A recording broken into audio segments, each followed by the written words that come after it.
সকালে ঘর ঝাড়ু না দিলে কি কি ক্ষতি হয় আপনি জানলে অবাক হয়ে যাবেন।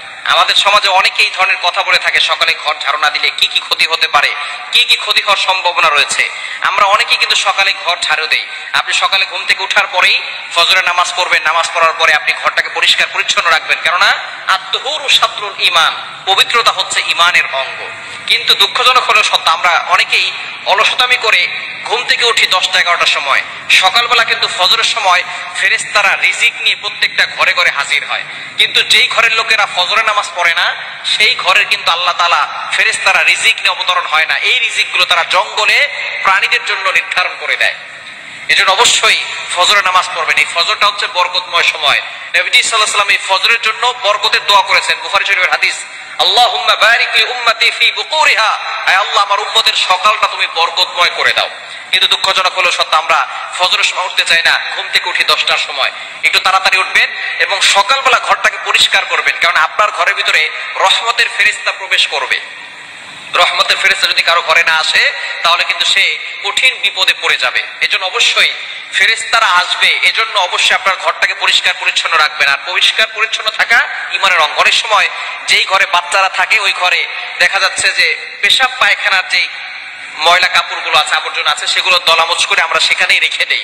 এই দুর্গন্ধের কারণে অনেক সময় ফেরেশতারা ঘরে প্রবেশ করতে পারে না।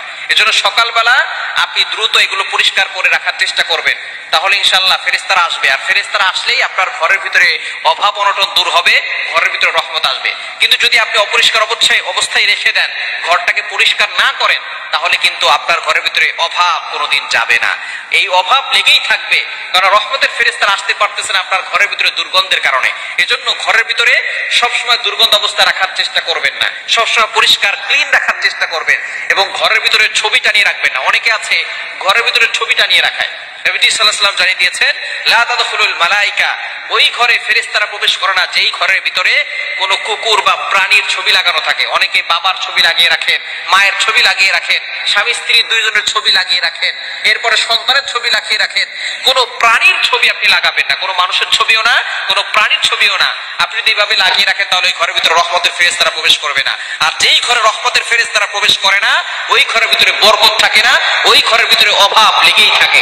এজন্য অবশ্যই সকালবেলা উঠে আপনি নামাজ পড়বেন, এরপরে আপনি বিসমিল্লাহ বলে কাজ শুরু করবেন, ঘরটাকে ক্লিন করবেন, পরিষ্কার করবেন, তাহলে রহমতের ফেরেশতারা আসবে, ঘরে কোনো অভাব থাকবে না। আল্লাহ পাক রব্বুল আলামিন অভাব দূর করে দিবেন, দুঃখ কষ্ট দূর করে দিবেন, শান্তি আসবে।